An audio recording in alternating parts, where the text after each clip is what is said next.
अस्सलाम वालेकुम जी। पता नहीं ये दुनिया कब से बनी है।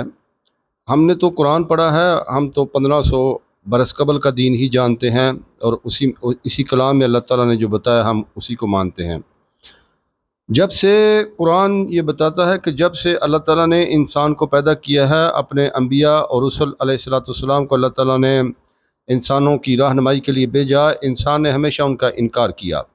आपने देखा होगा कि जब कोई ऐसी वीडियो आप देखते हैं कि जिसमें कोई आपको चीज़ अट्रैक्ट करती है, सेक्सुअल कंटेंट्स होते हैं या कोई फ़नी वीडियोस होती है, उसको इंसान देखता है और लंबा अरसा देखता रहता है। लेकिन जो ही अल्लाह ताला की जहन्नम का ज़िक्र आता है या जन्नत का ज़िक्र आता है, तो बहुत से लोग उसका मजाक उड़ाते हैं या उसे गिन खाते हैं और फौरी स्क्रॉल करके आगे चले जाते हैं। वो उसको उसको सुनना ही पसंद नहीं करते। ऐसा ही कुछ हुआ था कुरान की सूरह जासिया में। अल्लाह ताला फरमाते हैं कि अल्लाह ताला की आयत को सुन तो लेते हैं, जब उनको पढ़कर सुनाई जाती हैं सुन लेते हैं, लेकिन उनको गुरूर की वजह से उनके पास जो ओहदे हैं, जो ताकत है, जो अल्लाह ताला ने उनको माल दिया है, उसकी वजह से वो ज़िद करते हैं। अल्लाह ताला फरमाते हैं वो ऐसा फील कराते हैं कि जैसे उन्होंने कभी इन आयत को सुना ही नहीं। और अल्लाह ताला फिर कहते हैं कि उनके लिए हमने जहन्नम का अजाब तैयार कर रखा है, उनको दुख देने वाला अजाब होगा। सूरह जासिया आयत नंबर 8 है। आयत नंबर 9 में अल्लाह ताला फरमाते हैं, जब हमारी कुछ आयतें इसको पढ़कर सुनाई जाती हैं या इसको मालूम होती हैं जब हमारी आयत, तो इनकी हंसी उड़ाता है। अल्लाह ताला फरमाते हैं ऐसे लोगों को जलील करने वाले अजाब की खुशखबरी दे दो। देखें, ये वो लोग करते थे जो अल्लाह ताला जिनको काफिर कह रहा है, ये वो लोग थे जो अंबिया अलैहिस्सलाम पे ईमान नहीं लाते थे। लेकिन आप देखें कि अब ये दोनों अमल जो हैं वो कौन कर रहा है? वो कर रहा है जिसने कहा है ला इलाहा इल्लल्लाह मुहम्मद रसूलुल्लाह, जिसने कहा है कि लब्बैक या रसूल अल्लाह, वो जिसने कहा है कि सैयदी मुर्शदी, और जिसने कहा है कि मैं अल्लाह के रसूल के लिए अपनी जान भी दे सकता हूँ। जब कुरान की आयत उसको पढ़कर सुनाई जाती हैं जिनमें सूद है, जना है, इससे इससे मना किया गया है, और झूठ से मना किया गया है, हराम खाने से मना किया गया है, तो वही इंसान जो नारे लगाता है वो कहता है मौलवियों की बातें हैं, शिद्दत पसंदी वाली बातें हैं।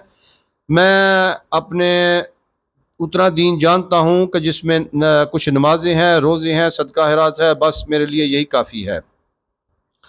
अल्लाह ताला फरमाते हैं कि हम इनको दर्द दर्द देने वाला अजाब देंगे।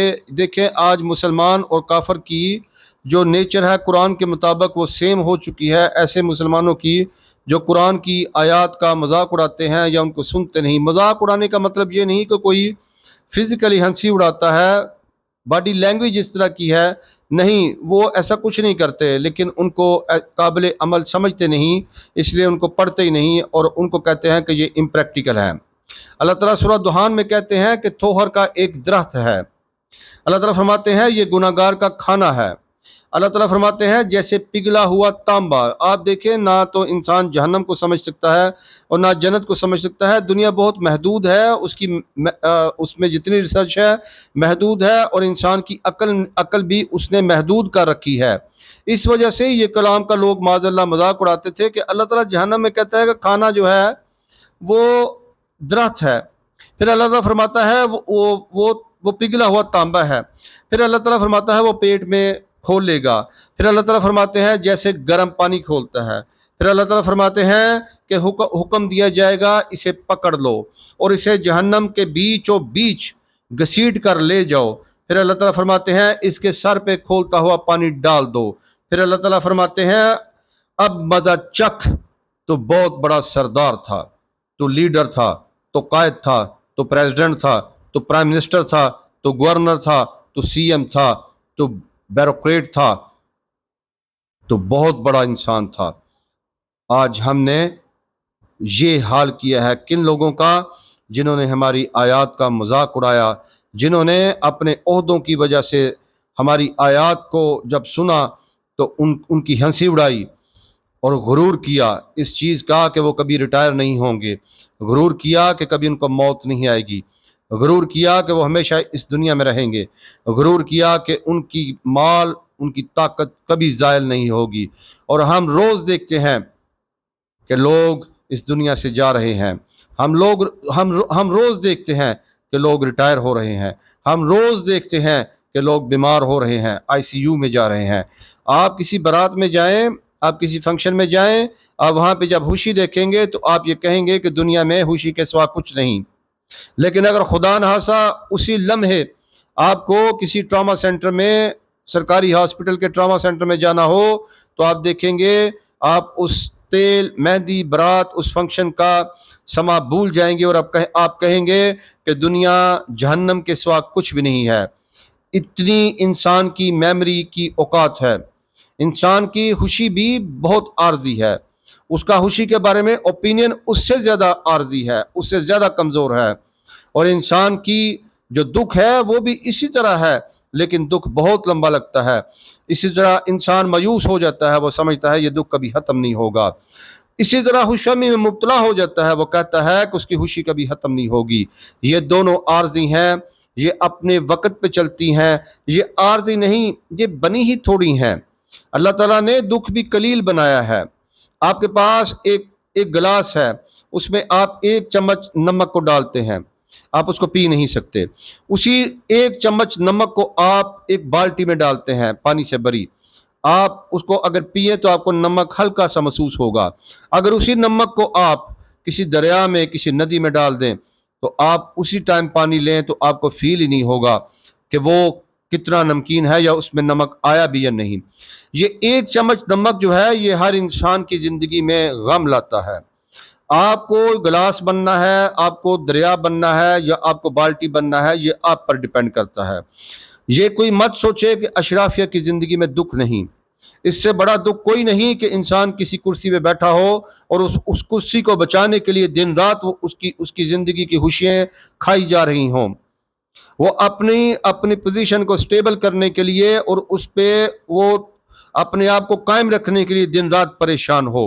اس سے زیادہ بد نصیب انسان کوئی نہیں ہو سکتا کہ اس کی نیندیں نہیں، اس کی خوشیاں نہیں۔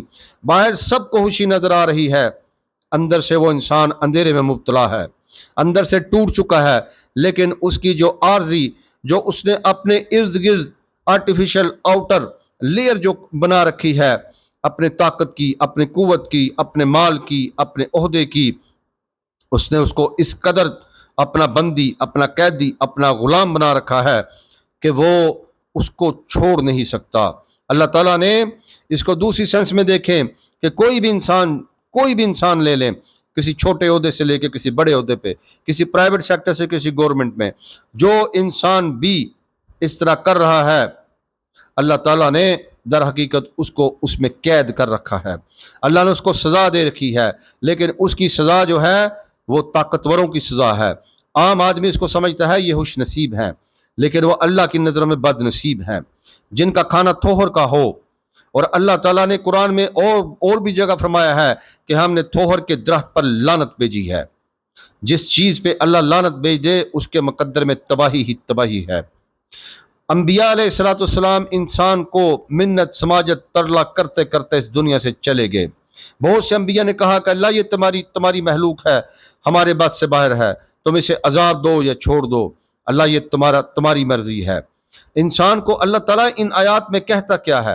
کیا کوئی ایسا ان نیچرل فیل کرنے کے لیے اللہ کہتا ہے؟ اللہ کہتا ہے کہ انسانوں کو انسان سمجھو، اللہ کہتا ہے انسانوں کو ان کے حقوق دو، اللہ کہتا ہے اپنی جانوں پر ظلم مت کرو، اللہ تعالیٰ کہتا ہے کہ ایسے بن کے چلو کہ جب کوئی تمہیں دیکھے تو تم پر اس کو رشک آئے، تم پر فخر کرے کہ تم کسی ایسے الہ کے ماننے والے ہو جو حق ہے۔ تو جب ایک الہ کو مان لیا، وہ حق ہے، وہی حق ہے، اس کے سوا کوئی حق نہیں، وہی طاقتور ہے، تو انسان کے عمل میں اس کی تربیت نظر نہ آئے تو پھر اللہ تعالیٰ فرماتا ہے کہ تم منافق ہو، اور اللہ تعالیٰ فرماتا ہے کیا منافقوں کا ٹھکانہ جہنم نہیں ہے؟ ہمیں یہ خوشفہمی میں ڈال دیا گیا کہ ہم اللہ کے حبیب صلی اللہ علیہ وسلم کی امت ہیں، ہم جنت میں جائیں گے، تو اللہ تعالیٰ سورہ زخرف میں آیت نمبر 41 میں کہتا ہے کہ اے میرے حبیب مکرم صلی اللہ علیہ وسلم، ہم چاہیں تو آپ کی زندگی میں ان کو عذاب دے دیں، لیکن یہ کیسے ہے کہ آپ ان میں موجود ہوں، اللہ عذاب بھیجے؟ اور اللہ تعالیٰ فرماتا ہے کہ آپ کے بعد تو ہم ان کو عذاب دیں گے۔ اللہ کے حبیب ہماری شفاعت کریں گے، لیکن ہمیں خود بھی